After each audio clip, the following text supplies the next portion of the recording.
अस्सलाम वालेकुम व्यूअर्स। 13 जून को मैंने कॉलम लिखा। उसका उन्वान था अवाम और अशराफिया की ख़तरनाक तरीन गलती। अल्हम्दुलिल्लाह रिस्पॉन्स मेरे कॉलम का ठीक होता है, बहुत ठीक होता है, लेकिन इसका कुछ ज़रूरत से ज़्यादा। कॉलम लंबा है, मैं पढ़ के आपको बोर नहीं करूँगा। मैं इसका बुनियादी मरकज़ी ख़्याल आपके सामने रखता हूँ। अवाम और अशराफिया हमारी 2 नंबर है, लेकिन बहरहाल है। अवाम और अशराफिया की सबसे भयानक गलती ये है कि हम सब लोग ओवरनाइट, रातों रात, जिसे कहते हैं हथेली पे सरसों जमाना, कोई पॉजिटिव तामीरी तब्दीली की ख्वाहिश। व्यूअर्स, आप गवार हैं, इंसान आते जाते रहते हैं, आज हैं कल नहीं हैं। आप गवाही देना इस बात की, और आप ये याद रखना, पाकिस्तान उस फेज से निकल चुका है जब यहाँ रातों रात या 2, 4, 5 साल में कोई पॉजिटिव तब्दीली आ सकती है। ये अवाम और अशराफिया की, अवाम को अनपढ़ रखा गया, जाहिल रखा गया, उनको तो इल्म शिल्म है कोई नहीं, वो तो जज्बात से या पेट के ज़रिए, दिमाग से नहीं, मिद से सोचते हैं। गुर्बत इतनी है, जिस आदमी को अगले वक्त की रोटी का मसला हो, जिसकी माँ बीमार हो, बाप बीमार हो, दवाई ना हो, जिसके पास रोज़गार ना हो, उसकी तो वैसी अक्ल मत मारी जाती है। हमारे हुजूर ने बनी नौ इंसान की तारीख़ के सबसे कामिल, सबसे खूबसूरत इंसान ने पनाह मांगी अफलास से कि ये कुफ्र तक ले जाती है। सो अवाम को तो छोड़ें, वो तो चाहते हैं रातों रात को मोजा हो जाए। ठीक है, हर चौक में से कोई तेल निकल आए, शिमला पहाड़ी में से सोना निकल आए, ये नहीं होना। हुक्मरान जो हैं वो अपनी खबासत की वजह से, वो अपनी लोगों को बेवकूफ़ बनाने की वजह से, ये उनके अंदर है कि लोग एक्सप्लॉइट करना है। पहले इक़्तिदार में आने की वो जंग लड़ते हैं, हर तरह का झूठ बोलते हैं, हर तरह का झूठ बोलते हैं, कोई शर्म कोई हया नहीं। जब आ जाते हैं तो फिर वो एक और तरह के झूठ बोलना शुरू कर देते हैं ताकि अपने इक़्तिदार को तूल दे सकें। पाकिस्तान इस फेज से निकल चुका है। यहाँ जब तक 15 से 20 साल का रोड मैप लोगों के साथ शेयर नहीं किया जाता और बता नहीं दिया जाता कि पहले 5 साल में ये काम होंगे, अगले 5 साल में ये कुछ होगा, उससे अगले 5 साल में ये, इसका मतलब है एक नस्ल को सोच समझ के रज़ाकाराना तौर पे कुर्बानी देनी होगी। उसके अलावा there is no way out. मैं तो उम्र के इस हिस्से में हूँ, आज है कल नहीं है। 10 साल 15 साल बाद अगर ये तब्दीली नहीं आती इस मुल्क में, ये बद से बदतर और बदतर से बदतरीन हालात में होगा। ये हो सकता ही नहीं। पहली बात देखें, पूरी दुनिया की रिकॉर्डेड हिस्ट्री हमारे सामने है इंसानों की, वो क्या है? कोई बड़ा कायद, कोई बड़ा रहनुमा, कोई बड़ा लीडर ऐसा नहीं गुजरा जिसने काया पलट दी हो 5-10 साल में। ऐसा हुआ नहीं कभी। कायनात की सबसे आली शान शख्सियत, सबसे बरगजीदा, सबसे मुकम्मल, 40 साल की उम्र में रब्बुल आलमीन ने उनको टास्क दिया 63 साल की उम्र तक उन्होंने क्या हज़ारों पे मुश्तमिल आबादियों को संवारा, निखारा, खूबसूरत बनाया, उनको तालीम दी, उनकी तरबियत की। ऐसी आलीशान हस्ती को अगर 20 साल प्लस लगे, ये भुट्टो छुट्टो ये क्या बेचते हैं, बेनज़ीर भुट्टो, ये बाद में कौन, नवाज शरीफ, ये कर ही नहीं सकते। 20 साल का बताएं कौम को।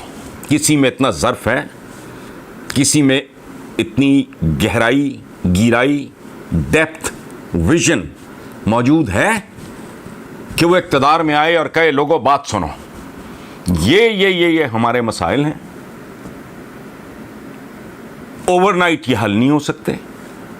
पहला 5 साल ये उसकी आउटलाइन है, दूसरे 5 साल की ये, तीसरे 5 साल की ये, और चौथे 5 साल की ये नहीं होना।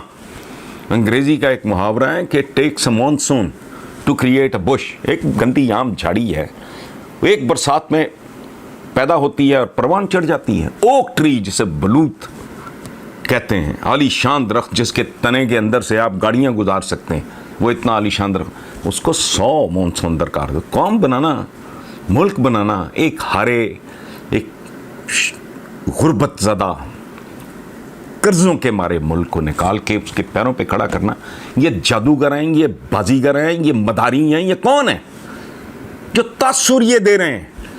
इब्न इंशा मरहूम की एक किताब का मुझे आज तक नहीं भूलता कि एक आदमी गधे पे बैठा है, खोते पे, उसने हाथ में डंडा पकड़ा हुआ है, डंडे के आगे फॉडर है, चारा लटक रहा है, और उसने यूं डंडा पकड़ा हुआ है और सरपट भागा जा रहा है वो गधा, क्योंकि उसको लग रहा है कि ये चारा तो साथ है।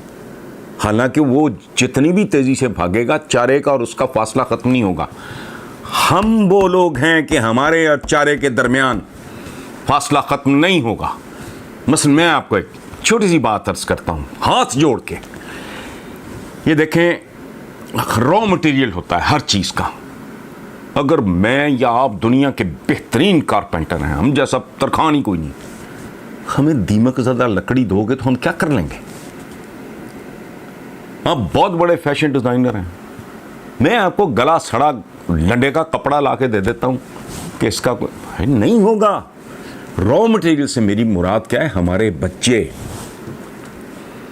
मुतमव्वल लोगों के, खाते पीते एफ्लुएंट घरानों के बच्चों की बात नहीं कर रहा। इस मुल्क के भारी अक्सरियत जो बच्चे हैं किन स्कूलों में जाते हैं? वो कचरा है, वो गंदगी का ढेर है, वहां के टीचर्स अनपढ़ हैं, इधर बच्चे बंधे हुए हैं, उधर जानवर बंधे हुए हैं। सबसे पहले इनको प्राइमरी एजुकेशन पे तवज्जो देनी होगी। वो आसान काम नहीं है। प्राइमरी एजुकेशन, बच्चा मुकम्मल हो जाता है, उसकी बुनियादें रख दी जाती हैं, उस पे चाहो 100 मंजिला बना लो, तुम तो एक मंजिला नहीं बना सकते।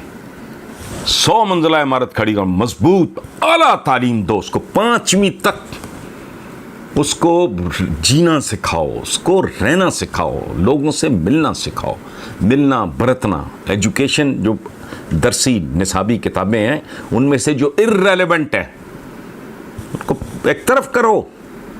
ढंग का जिन मैदानों में उन्होंने दुनिया के साथ compete करना है। फिर 5वीं से 8वीं तक, 5वीं से 8वीं तक फिर एक और सिलसिला हो, और फिर शायद मैं एक्सपर्ट नहीं हूं, मैं एक मरकजी ख्याल दे रहा हूं, 8वीं से मैट्रिक तक। फिर क्या होगा? फिर आप सॉर्टिंग करोगे, आप उसको कि कितने फीसद हमारे बच्चे उलूम की तरफ यानी साइंसेस की तरफ जाएंगे, सोशल साइंसेज हों बेशक, प्योर साइंसेज हों, और कितने बच्चे हमारे स्किल्ड लेबर या टेक्नोलॉजी की तरफ जाएंगे। ये तो नुस्खा 10 से 15 साल से कम का है नहीं भाई। कौन करेगा? झूठे करेंगे, बेईमान और बददियानत करेंगे ये तो शुरू ही नहीं कर रहे हैं। ये दिखावे के लिए जब शहबाज शरीफ साहब ये पोलो पोलड़ियाँ और ये ऑरेंज और वो पता नहीं क्या मेट्रो, वो मैं कहता था ओए ओए तवज्जो, होश करो। नहीं किया किसी ने नहीं सुना, अब भी कोई नहीं सुनेगा। लेकिन मैं बुनियादी तौर पे I want to be on record. दूसरी बात, 22 करोड़ हैं भाई, हम भूखे मर रहे हैं। 22 करोड़ ना इनसे पाले जा रहे हैं ना इनसे संभाले जा रहे हैं।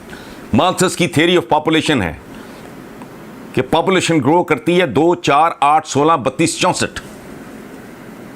वो जब 40 करोड़ हो गए, बंदा बंदे को तो ऑलरेडी खा रहा है। अब ये जो टके का इंजेक्शन लाखों में बिक रहा है, ये यहूद और नसारा बेच रहे हैं, हम ही हैं एक दूसरे के साथ जो ये सारा कुछ कर रहे हैं।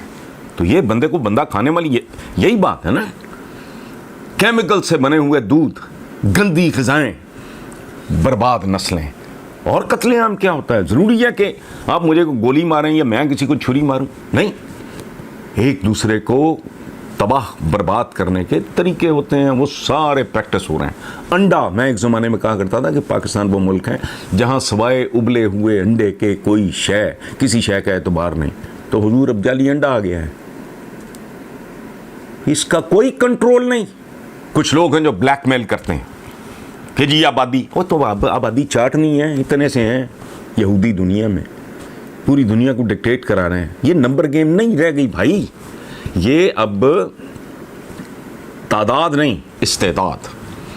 तुम चंद मिलियन और काबिल हो, और दुनिया की लगामें तुमने खींची हुई हैं तो आला हो, वरना तुम 2 अरब हो, 10 अरब भी हो जाए तो क्या फ़र्क पड़ता है। और एक और बात, जो ब्लैकमेल करते हैं, मुकद्दस हवाले दे दे के उनसे को पूछे, इस्लाम की बुनियादी तालीमात में से है इत्तदाल, मियाना रवी, खाने में भी इबादत में भी। तो बच्चे जन्नत में क्यों नहीं है? तो इसलिए ये कोई short term switch on switch off, इधरों पाओ उधरों काट लाओ, ये भुट्टो वो हर तरह का जुगाड़िया, बेनज़ीर आई अपना, नवाज शरीफ अपना, इमरान खान लगा हुआ टकरे मारा, कुछ भी नहीं होना। मेरे मुंह में खाक, अगर मैं ना रहा मेरी कब्र पे आके जूते मारें, अगर कुछ हो गया नहीं होगा। ये दुनिया की तारीख में कभी नहीं हुआ। और ये तो सूरत हाल इतनी भयानक है, इतनी खौफनाक है। अदाद शुमार हर चीज़ तो छपती है, मुल्क की कर्जे कितने, गैर मुल्की कर्जे कितने हैं, हमारी इक़्तिसादी हालत क्या है, हमारी अखलाकी हालत क्या है, कौन लोग हैं, हम क्या कर रहे हैं। अभी एक गैंग पकड़ा गया है, वो पता नहीं किस बुरी तरह ब्लैकमेल कर रहा था। वो ढूंढते थे कोरोना के मुतमब्बल खाते पीते घरों के पेशेंट्स, उनको फ़ोन करते थे, उनको करते थे, वो पता नहीं वो 15-15 हज़ार का इंजेक्शन वो कई लाख का बेच रहे हैं। रमज़ान और मुबारक में हम बाज नहीं आते ब्लैक करने से, और ब्लैक भी कहाँ से, यूटिलिटी स्टोर से चीनी चोरी करवा के उधर हाजी साहब लोगों को अफ्तारी भी करा रहे हैं, नमाज भी कज़ा नहीं कर रहे हैं, लेकिन साथ ये काम भी हो रहा है। तो ये एक तालीम, तरबियत और पॉपुलेशन, ये 2 बुनियादी बातें ये ओवरनाइट हो ही नहीं सकती। तफसीलात में तो जाने का ना वक्त है ना मौका है। ये कॉलम है आवाम और अशराफिया की ख़तरनाक तरीन गलती। अब इसमें मैंने कुछ नहीं लेना देना, मेरा इसमें ना कोई ज़ाती नुकसान है ना ज़ाती नफ़ा है, कुछ भी नहीं। तो अगर वक्त मिले आपको, 13 जून 2020 कॉलम है, मैं तफसील में नहीं जाना चाह रहा।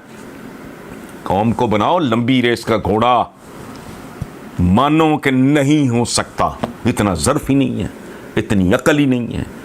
ऐसा तासुर देते हैं जैसे बस 6 महीने की बात है। वही इब्न इंशा का वो गधे पे बैठा हुआ सियाना आदमी जिसने आगे फॉर्डर लगाया हुआ, डंडे पे हर गधा भागा जा रहा है। 70 साल हो गया, तुम्हारा कोई बंदा फ्यूडल तुमने नहीं छोड़ा, भुट्टो जैसा फ्यूडल। ऑक्सफोर्ड तो पता नहीं बर्कले का पड़ा हुआ, ये ऑक्सफोर्ड की पड़ी भी बेनज़ीर भी आ गई, ऑक्सफोर्ड का पड़ा हुआ एक और बैठा है। इससे पहले नवाज शरीफ सनतकार था, बैंकर भी आपने आजमा के देख लिया, बनता ही कुछ नहीं, बद से बदतर है। तो समझ नहीं आ रही। बेवकूफ़ की एक पहचान ये है कि वो हर बार एक ही काम करके सोचता ये है कि इस बार नतीजा मुख्तलिफ होगा। सो प्लीज़ मेरी 10 वसा अपील है, कम से कम एक फ़िज़ा तो कम से कम बना सकते हैं हम अपने मुल्क के लिए, अपनी आइंदा नस्लों के लिए। हम और कुछ नहीं कर सकते, एक फ़िज़ा तो बन सकते हैं, ये चीखो पुकार तो कर सकते हैं, इस बात को आम तो कर सकते हैं, इस पर बहस तो कर सकते हैं। और मुझे ही बता दे कोई, यार तुम बकवास कर रहे हो, ये वो तरीका है कि 5 साल में खुशहाली आ जाएगी, ये वो तरीका है कि 10 साल में सारे कर्जे उतर जाएंगे, ये वो तरीका है कि लिटरेसी रेट रातों रात बेहतर हो जाएगा। नहीं होगा। मेरी अकल ये कहती है, इसमें अगर कोई नक्स है, कजी है, बदसूरती है, ख्याल कमज़ोर है, please correct me. Thank you.